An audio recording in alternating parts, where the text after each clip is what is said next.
우리 주변에 계신 분들과 함께 인사 잠시 나누겠습니다. 제 앞에 꽃 보면 늘 드는 생각입니다만 사람이 저는 더 귀한 것 같아요. 꽃보다 더 예쁘십니다. 한번 인사할게요. 꽃보다 더 예쁘십니다.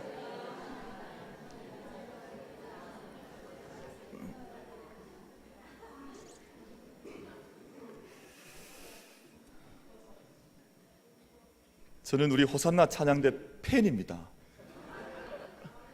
왜냐하면 우리 찬양 함께 제가 참여할 때마다 그 찬양이 우리가 흔히 이야기하는, 물론 음악성도 좋습니다만 음악성, 음색 이런 문제가 아니고 그 찬양 안에 하나님을 향한 믿음의 고백과 사랑이 담뿍 들러 있다고 저는 늘 느낍니다. 우리 귀한 호산나 찬양대, 우리 한번 박수와 사랑으로 한번 격려하도록 그렇게 한번 하겠습니다.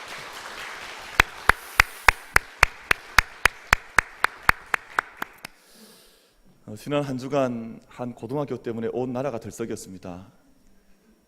그 알파 고등학교 때문에, 알파고 사람들이 그렇게 이야기를 하더라고요. 그 한국과 온 세계가 이세돌이라고 하는 그 바둑 구단인 33세의 우리 한국인과 또 알파고의 대결로 아주 뜨겁고 충격적인 한 주간을 지금도 보내고 있습니다. 아직 진행형이니까요. 사람들이 그런 농담을 해요. 알파고가 뭐냐, 어떤 고등학교냐. 그래서 바둑 특목고라 그러더라고요. 바둑 특목고, 알파 고등학교. 그래서 많은 패러들이 몇 가지가 나왔는데, 여호수아가 주름 잡았던 학교인 여리고, 그런 학교가 있대요.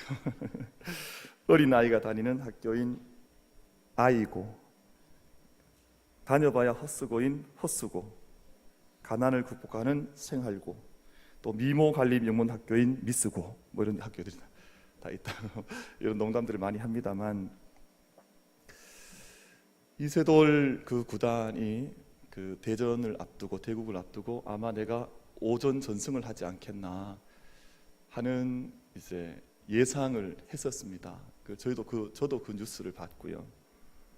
근데 어제까지 이제 3번의 대국이 치러져서 알파고라고 하는 인공지능 AI가 어제까지 치러진 3전에서 3승을 했습니다. 또 오늘 또 아마 대국이 있는 것으로 알고 있는데, 여러분, 이세돌이라고 하는 이분은 12살에 바둑계에 입문을 했습니다. 입단을 해서 공식 대국에서 1000번 이상 우승한 경력을 가지고 있습니다.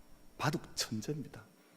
그러니까 전 세계가 인정하는 바둑의 최고수로 인정받는 이가 이세돌이라고 하는 분입니다. 세계 대회에서 18번 우승했습니다. 그럼 세계 대회에서 한 번 우승하기가 어렵지 않습니까? 한 번 우승한, 혹시 세계 대회에서 우승 한번 해보시면 손 한번 들어보십시오.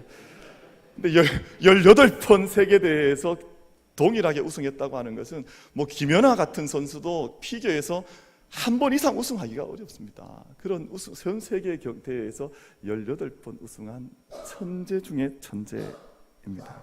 현존하는 세계 최고의 기사입니다.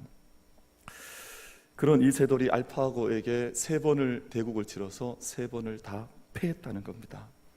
사람들이 충격을 많이 받았습니다. 5,000년, 1, 2년이 아니라 5,000년 인간의 지혜가 담겨져 있는 바둑에서 2년 전 태어난 인공지능에게 간단하게 그 자리를 이제 내어주었다는 것 때문에 많은 사람들이 충격 속에 휩싸여져 있습니다. 이번 인간과 기계의 대국에서 기계의 승리는 인류사의 획을 긋는 사건으로 모든 전문가들이 동일하게 평가를 내리고 있습니다. 주경철 서울대 교수는 산업혁명에 비견할 만한 사건이다, 그렇게 이야기했습니다. 소설가 이문열 씨는 왠지 으스스하다, 왠지 두려움이 임한다, 그렇게 소설적으로 표현을 했습니다.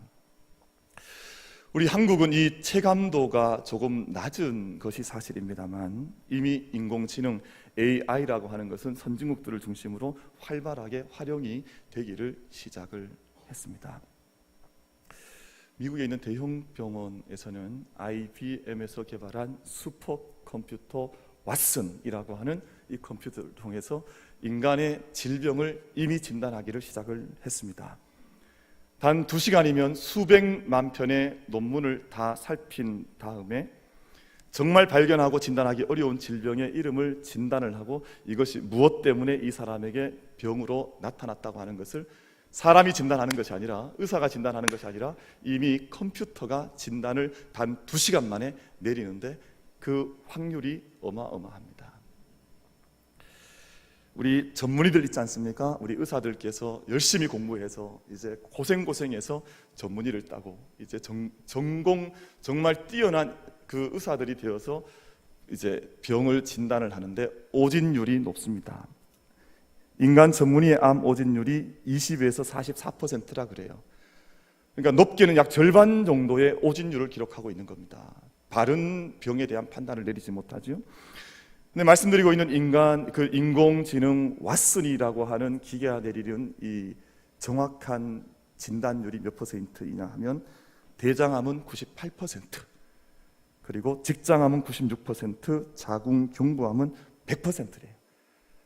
이 진료를 하면, 진단을 내리면 틀림이 없는 진단을 이제 인공지능이 내린다는 겁니다. 이 인공지능이 사람을 진단해서 이것은 어느 부부에 나타난 암이라고 말을 하면 그대로 암이라고 믿고 처방을 하면 된다는 것입니다.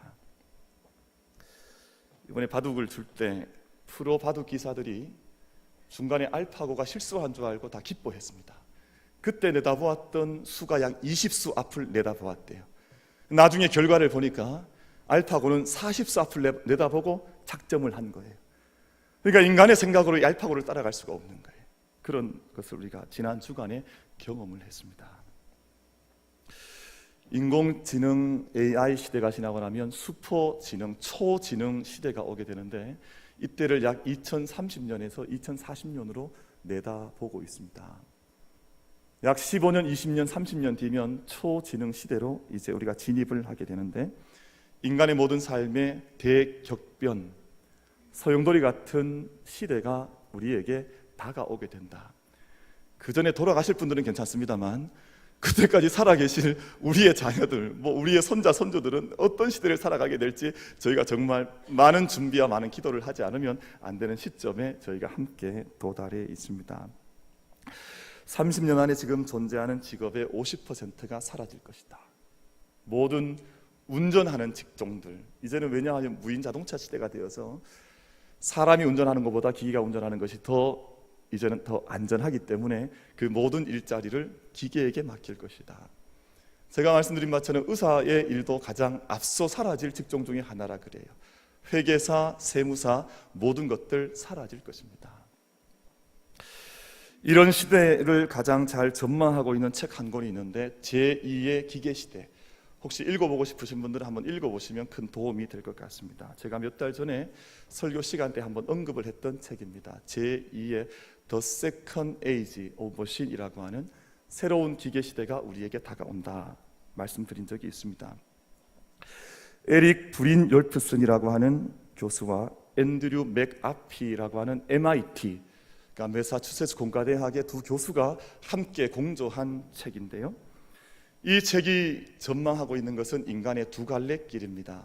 우리 인간이 두 갈래 길을 놓고 이제는 선택해야 하고 고민해야 하는데, 한 길은 유토피아가 될 수도 있고, 물론 이 유토피아라고 하는 것은 하나님 나라를 전망하는 그런 유토피아의 개념이 아니라 인간의 문명과 인간의 삶의 질이 형격하게 바뀌어지는 새로운 길을 가리켜서 유토피아라고 하고, 또 다른 한 길은 디스토피아가 될 수도 있다. 인간이 참혹한 길로 걸어 들어갈 수도 있다고 하는 것을 마지막 결론에서 이야기를 하고 있습니다. 인간이 유례없는 풍요와 또한 자유를 얻을 수도 있고, 지금까지 경험해 보지 못했던 엄청난 재앙을 맞이할 수도 있다고 하는 것이 이 브린 욜프슨과 맥아피 교수가 이야기하고 있는 이 책의 주제입니다. 인공지능과 함께 우리가 우려하는 바는 분명합니다. 무엇을 우려하고 있습니까?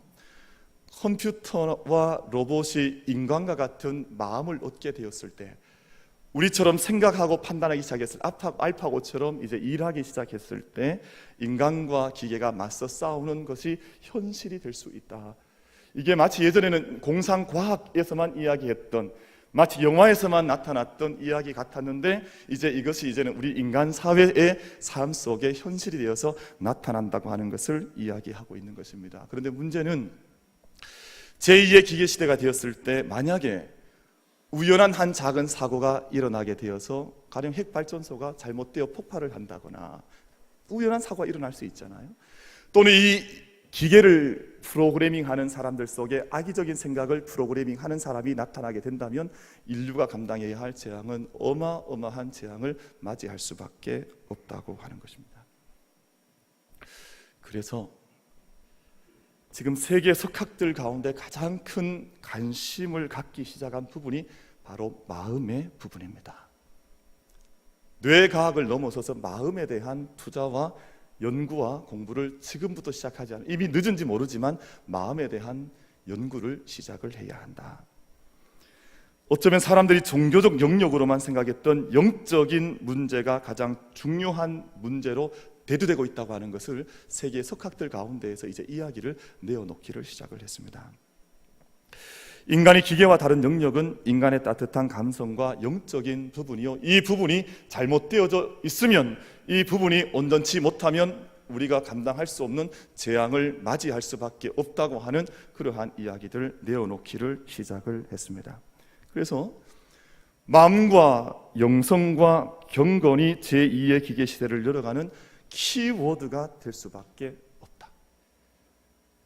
그리고 이 문제는 저희가 늘 교회에서 이야기하는 우리가 마음을 잘 다스립시다, 우리가 늘 영성을 새롭게 해야 합니다, 우리가 영적인 훈련을 해야 합니다. 저희는 늘 많은 이야기를 해왔지만 사실 우리가 지금까지 이야기해왔고 교회에서 가장 중요하게 생각했던 이 모든 것들이 신앙 앞에, 교회 앞에, 이 시대 앞에 직면한 가장 중요한 문제로 우리 앞에 새롭게 나타나기 시작했다고 하는 것을 말씀하고 의미하는 것입니다. 여러분, 그렇다면 우리는 인간을 창조하신 하나님 앞에 다시 세워져야 합니다.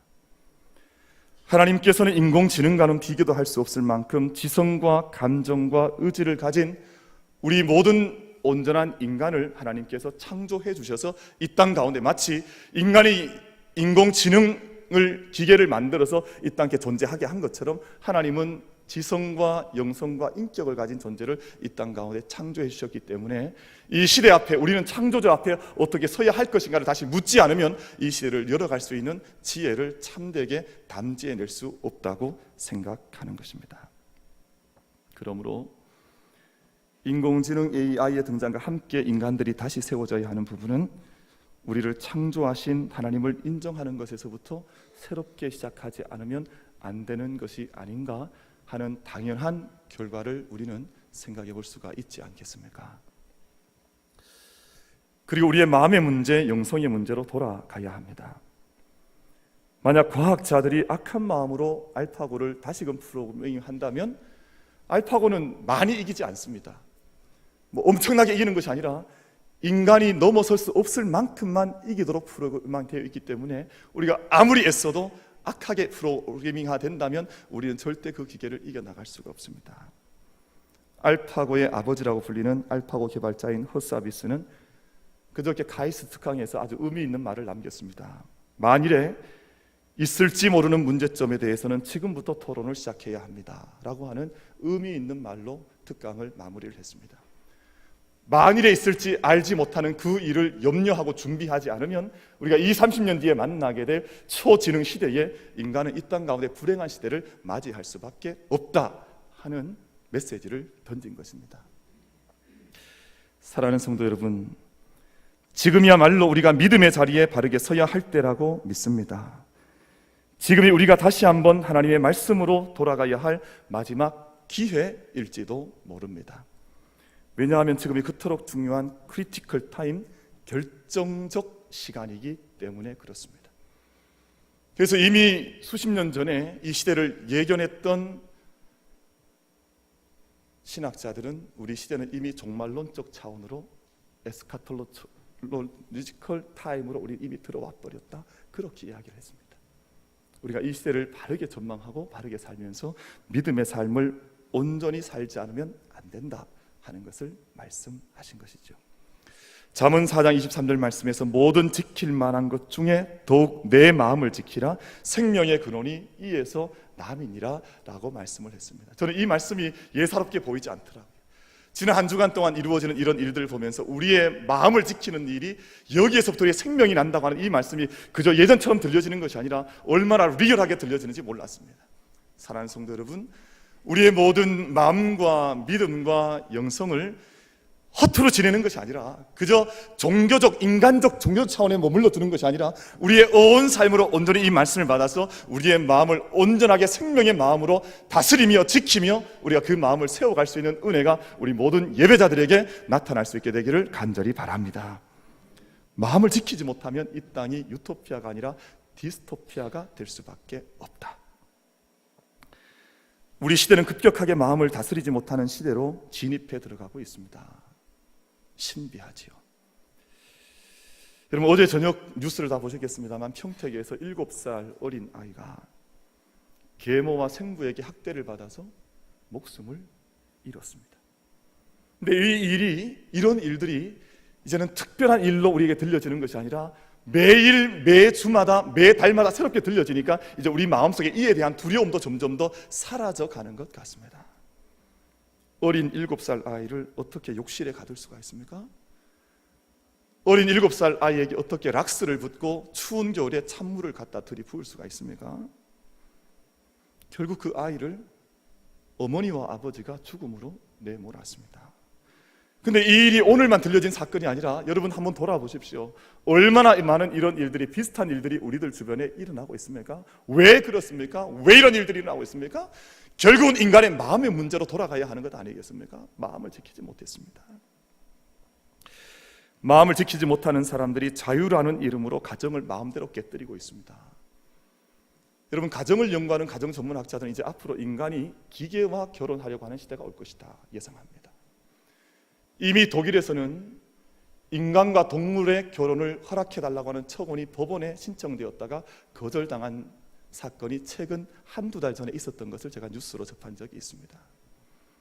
여러분, 우리의 마음과 인간의 삶의 생명을 지키지 못하기 때문에 이 땅 가운데 들어와 있는 어두운 일들, 인간의 생명이 파괴되는 일들, 하나님의 형상이 파괴되는 일들이 얼마나 시리어스하게, 심각하게 일어나고 있는지 모릅니다. 여러분, 결혼 후에 3분의 1이 이혼을 합니다. 우리나라의 현실입니다.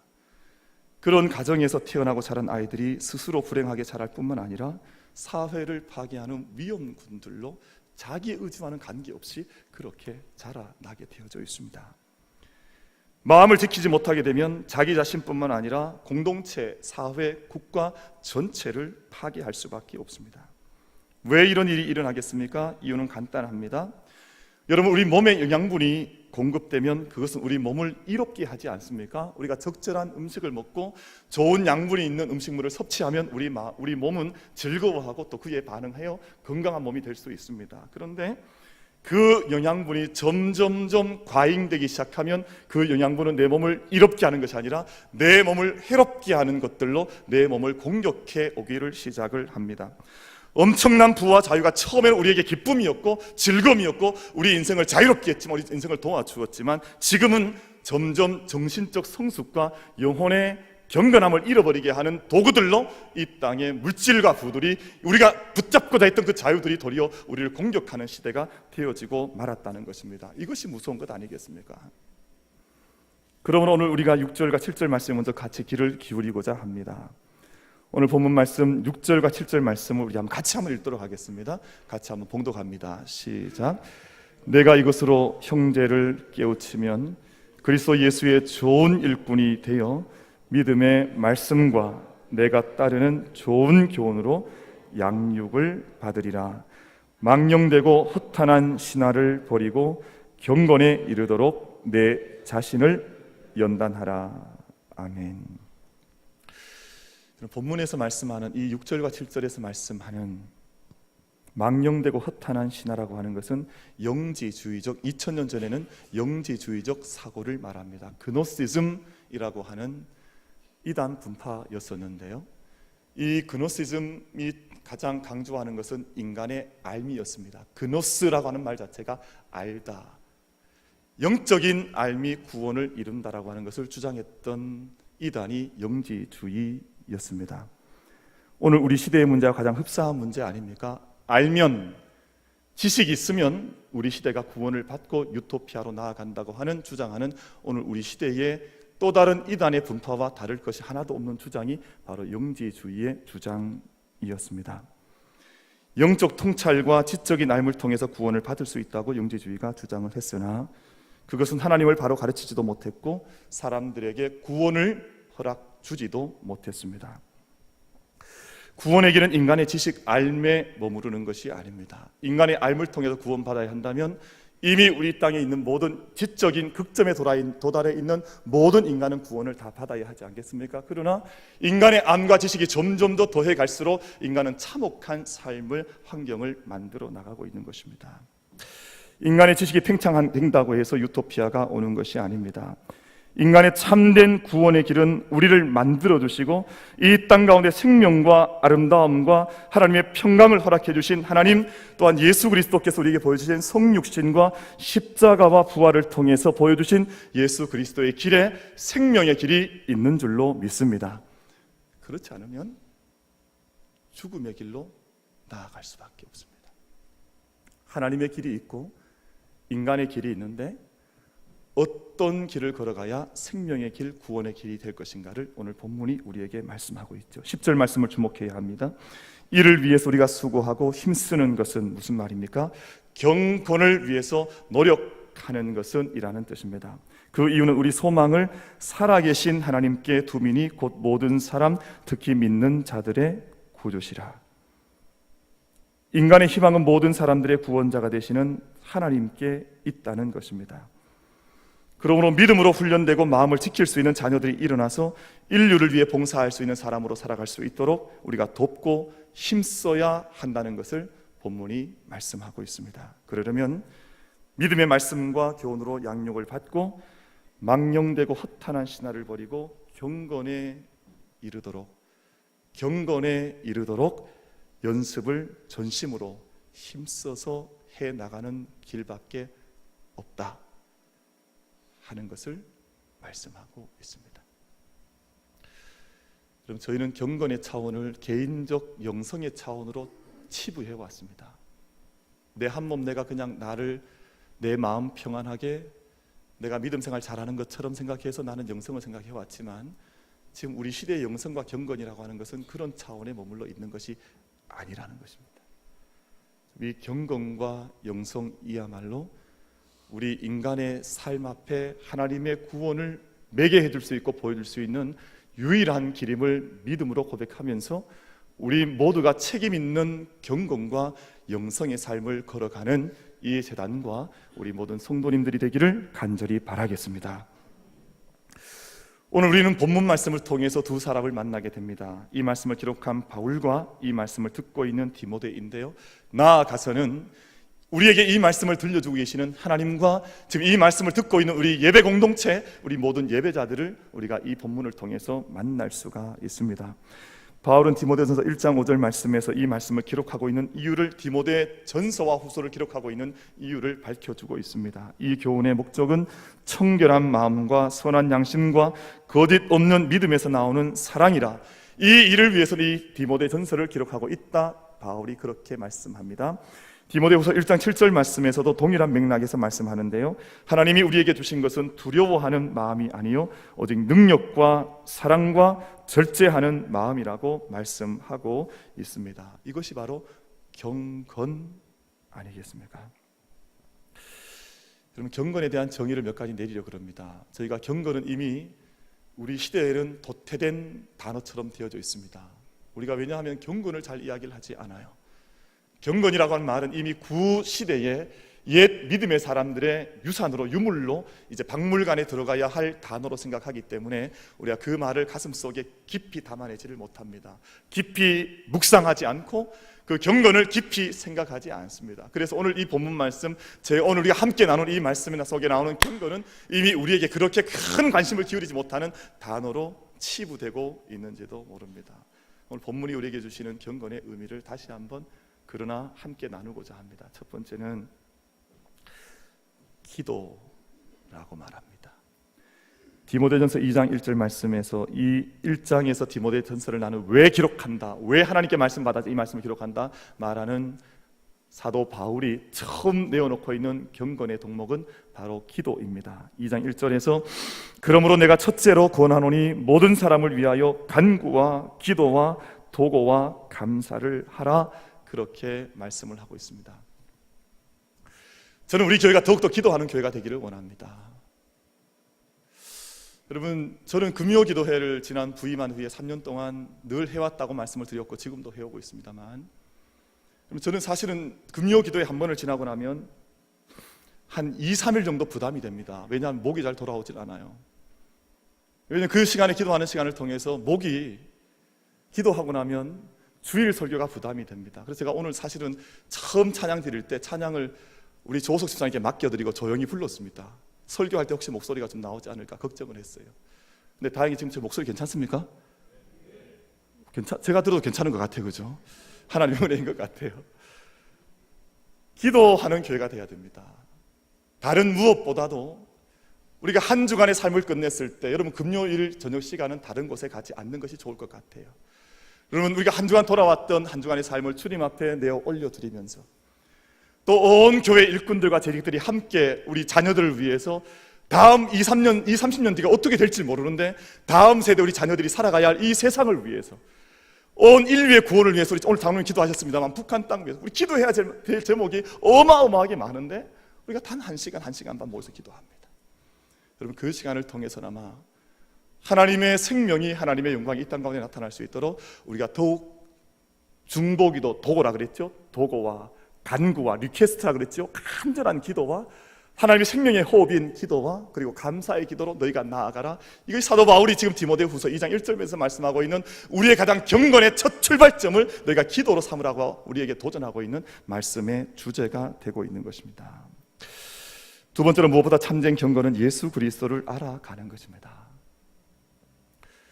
우리가 믿음의 눈을 가만히 떠서 바라보면 우려스러운 것 한 가지가 있는데요, 경건한 삶을 살다가 하면서 예수 그리스도를 몰라가며 예수 그리스도와는 관계없는 자기의 인간적 영적인 경건을 쌓아가는 이들이 얼마나 많은지 모릅니다. 3장 16절에서 이렇게 말씀합니다. 크도다 경건의 비밀이요, 큰 경건의 비밀이 한 가지가 있는데요, 그렇지 않다 하느니 없도다. 그는 육신으로 나타난 바 되시고 영으로 의롭다함을 받으시고 천사들에게 보이시고 만국에서 전파되시고 세상에서 믿음 받으시고 영광 가운데 올려지셨느니라. 예수 그리스도에 대한 이야기를 이렇게 정리하면서 이 일이야말로 큰 경건의 비밀이라고 사도 바울이 우리에게 말씀해주고 있는 것입니다. 또 하나의 경건은 섬김을 통한 경건이라고 말씀합니다. 6장 19절 18절 말씀 19절 말씀에서 이렇게 말씀합니다. 선을 행하고 선한 사업을 많이 하고 나누어 주기를 좋아하며 너그러운 자가 되게 하라. 이것이 장래에 자기를 위하여 좋은 터를 쌓아 참된 생명을 취하는 것이니라. 이 말씀은 야고보서 1장 27절에 다시 한 번 더 말씀되었습니다. 하나님 아버지 앞에서 정결하고 더러움이 없는 경건은 곧 고아와 가부를 그 환난 중에 돌보고 또 자기를 지켜 새 속에 물들지 아니하는 그것이니라. 이 말씀이 주는 의미가 뭡니까? 경건은 내 마음속에 머물러 있는 것이 아니라는 것입니다. 경건은 하나님 앞에 기도로 나아가는 나의 온몸으로 나아가는 행진이요, 예수 그리스도를 내 온 삶으로 경험하고 만나 알아가는 영적인 삶의 경험이요, 또한 이 땅 가운데 우리가 섬기고 봉사해야 하는, 이 땅을 살려야 하는 곳에 우리가 주님의 손과 발이 되어서 나아가는 그것을 통해서 경건은 실제로 이루어지는 액티비티, 현상이지 우리의 마음속에 머물고 있는 나의 작은 위로가 아니라는 것을 말씀을 하고 있는 것입니다. 사랑하는 성도 여러분, 참된 경건이 우리 모두를 살리는 줄로 믿습니다. 경건이야말로 우리에게 참된 생명을 주는 것이요, 경건의 삶을 통해 구원을 경험하는 것이라고 하나님께서 우리에게 말씀하시는 것이죠. 요한 웨슬레, 감리교회 창시자이죠. 원래 영국 국교의 사제였었고 영국 옥스퍼드 대학에서 더 홀리 클럽이라고 하는 거룩한 클럽이라고 하는 한 클럽을 이끌어갔던 클럽의 지도자였습니다. 요한 웨슬레가 이 모임을 지도했고 그 모임을 통해서 영적인 성장, 구제활동, 기도 이런 많은 부분들을 위해서 힘써 나갔는데, 근데 이상한 것은 회원들이 그 일을 하면 할수록 많은 일을 했다고 생각했는데 점점 거룩해져 간다고 자기 자신을 생각하고 돌아보았는데 이상하게도 하나님의 기쁨이나 순전한 은혜와는 점점 더 거리가 멀어져 가는, 점점 더 건조해져 가는 그런 모습을 스스로가 발견하게 된 것입니다. 이상하지 않습니까? 그러던 중에 1735년에 잔 웨슬레가 미국으로부터 이 사경의 집회의 초청을 받게 됩니다. 미국으로부터, 북미주로부터 집회 초청을 받고 미주에 있는 원주민들, 인디안들을 위한 집회에 강사로 초빙을 받아서 대서양을 배를 타고 건너가게 됐습니다.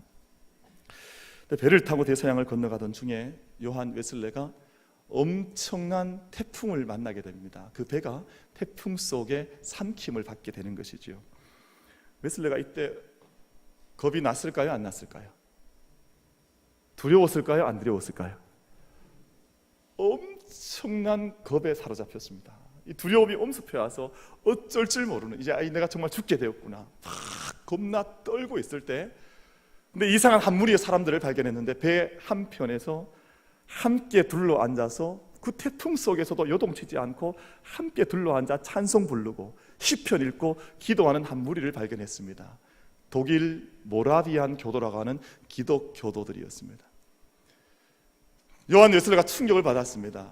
자신은 옥스포드의 그 뛰어난 학교에서 홀리클럽을 이끌어가는 지도자인데 이 일 앞에, 파도 앞에 내가 어떻게 살아날 수 있을까? 내가 죽을 수밖에 없지 않은가? 두렵고 떨려서 두려움 속에 가슴 졸이고 있는데 한편의 사람들은 초라해 보이는 농부들 같은데 둘러앉아서 함께 찬송 부르고 기도하고 예배를 드리고 있는 겁니다. 마치 타이타닉호가 빠져들어갈 때 여러분 영화에 보면 한편의 연주자들이 불러서서 우리 윤난이처럼 이렇게 바이올린 켜고 첼로 켜는 그러한 모습이 영화 속에 담겨져 있지 않습니까? 마치 그와 같은 것이죠. 이때 웨슬레가 충격을 받고 회심하는, 다시금 거듭나는 제2의 회심의 경험을 가지게 됩니다. 내가 지금까지 붙들었던 경건은 참된 경건이 아니었다고 하는 것을 그 자리에서 비로소 깨닫게 되었습니다. 내가 주님 앞에서 붙들어왔던 경건은 하나님 앞에 참된 생명이 잇따져 있는 경건이 아니었다고 하는 것을 알게 된 것입니다. 자신의 학식, 자신의 선행, 그것이 경건이 아니라 하나님을 참되게 만나는 경험이야말로 참된 경건이라고 하는 것을 요한 웨슬레가 그 모라비안 교도들 바라보면서 영적 경험으로 제2의 거듭남으로 그가 생생하게 체험을 하게 되었습니다. 사랑하는 성도 여러분, 우리가 지금 걸어가고 있는 경건은 어떤 경건이었습니까? 우리 만민교회가 함께 부르짖고 있는 경건은 어떤 경건이었습니까? 내 마음과 영혼 속에 정말 생명, 살아계신 하나님의 생명력을 느끼게 하는 경건이었습니까? 아니면 그저 내 경건에 만족하는, 내 작은 거룩함에 만족하는, 내게 생명을 주지 못하는 그런 경건의 길을 걸어오지는 않았습니까? 말씀을 맺겠습니다.